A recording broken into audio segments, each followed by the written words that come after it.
Hello, this is Alicia Duffy. I just wanted to give a quick tutorial about how to use the neighborhood setup for searching for properties or for protesting. So I've already gone to the TeamDuffy.com /neighborhood, and this is the screen that appears. I put in an address.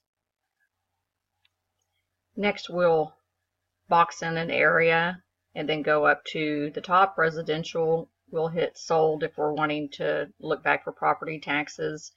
If you're going back to last year, you'll probably have to put 450 days in there.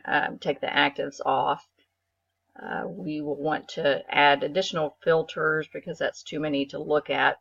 Make sure we hit house on that, not condo.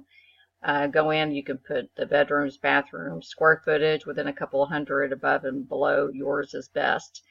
And we'll want to go back in and put 90 days if we are not doing this for a property protest. So after that, we go to draw a custom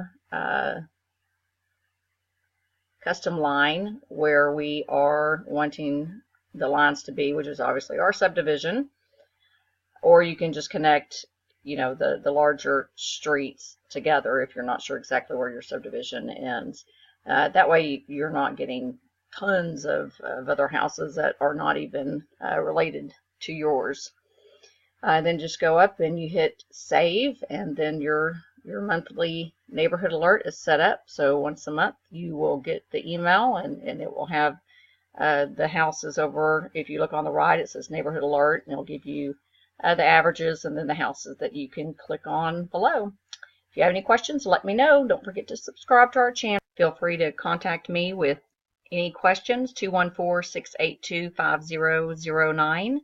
And if you know anyone looking for a house to buy, or if you're thinking about selling, give me a call. Thanks.